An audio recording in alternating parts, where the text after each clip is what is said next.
హల్లెలూయా, హల్లెలూయా.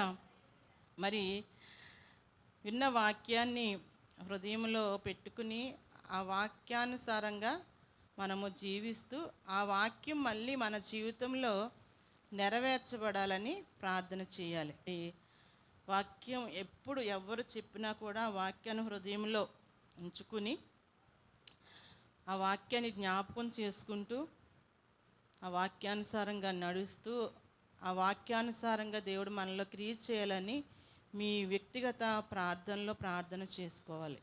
వాక్యం వినే విషయంలో చాలా శ్రద్ధగా ఉండాలి. చాలామంది చక్కగా రాసుకుంటున్నారు, మంచిది. అది ఇంటికి వెళ్ళిన తర్వాత ఏం చేయాలి? మీకు ఖాళీ సమయం ఉన్నప్పుడల్లా రాసుకున్న వాక్యాలు ఒకసారి మళ్ళీ చదువుకోవాలి.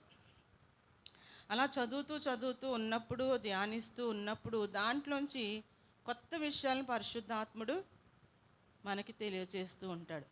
అది మన ఆత్మీయ జీవితానికి ఎంతో మేలుగా ఉంటుంది. ఇతరులకి బోధించడానికి కూడా మనకి ఈజీగా ఉంటుంది. మనంతట మనము మరి విశ్వాస జీవితంలో ఉన్నప్పుడు మనంతట మనం వాక్యం అంత డీప్గా ధ్యానించి ఇతరులకు మనం చెప్పలేం కదా. మీరు ఏం చేయాలంటే వాక్యాన్ని ఎక్కువగా చదివి రాసుకున్నది మళ్ళా ధ్యానిస్తూ అలాగ మీరు మరి ఆ వాక్యాన్ని జ్ఞాపకం చేసుకుంటూ ధ్యానిస్తూ ఉంటే కొత్త విషయాలను పరిశుద్ధాత్ముడు మనకి తెలియజేస్తూ ఉంటాడు.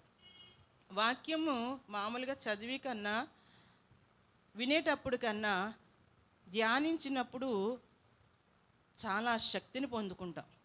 ఎందుకంటే ధ్యానించినప్పుడు మనం ఏం చేస్తామంటే మనస్ఫూర్తిగా ఇంకా దాని మీదే ఒక్క అంశం మీద మనం ధ్యానిస్తాం కదా.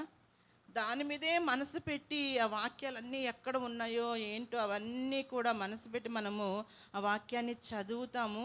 ఇతరులకి చెప్పాలి లేకపోతే మనం తెలుసుకోవాలని మనసు పెట్టి దాన్ని ధ్యానిస్తాము. కనుక ఆ వాక్యము ఏం చేస్తుందంటే మనల్లోని ఆత్మీయంగా చాలా శక్తిని ఇస్తుంది. ఆ వాక్యం ఏం చేస్తుందంటే కదలకుండా మనము స్థిరముగా దేవునిలో నిలిచి ఉండేటట్లు చేస్తుంది. మనకి ఎన్ని శోధనలు ఎన్ని కష్టాలు వచ్చినా దేవుళ్ళలోంచి తొలగిపోకుండా, దేవుని యొక్క మార్గంలోంచి తొలగిపోకుండా ఆ వాక్యం ఏం చేస్తుందంటే మనల్ని దేవునిలో స్థిరముగా ఉంచుతుంది.